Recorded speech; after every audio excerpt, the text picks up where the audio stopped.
Buongiorno e ben ritrovati con l'informazione flash di New Sicilia, i principali titoli della mattina. Un noto cantante neomelodico di 42 anni ed il figlio di 19 sono stati arrestati dai carabinieri a Catania perché trovati in casa con oltre 18 kg di droga, tra cui hashish, marijuana e cocaina.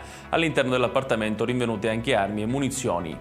La Guardia di Finanza ha arrestato un uomo accusato di spaccio di sostanze stupefacenti. L'uomo era appena sbarcato a Messina ed è stato trovato in possesso di circa 30 kg di hashish nascosti all'interno della sua auto. Ha guidato lungo l'autostrada A18 a 270 km/h filmando tutto e postandolo poi sui social. Così un quarantenne di Siracusa è stato riconosciuto dalla polizia che lo ha multato ritirandogli la patente per un anno.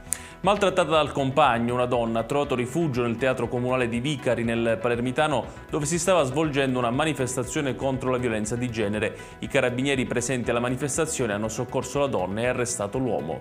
È partita nelle farmacie della provincia di Catania la campagna di vaccinazione antinfluenzale contro il Covid-19. Entrambi i vaccini consigliati per i soggetti a rischio saranno somministrati gratuitamente. Ed è tutto per questa edizione. Tutti i dettagli su queste notizie li trovate sul nostro sito www.newsicilia.it. Grazie per averci seguito e arrivederci.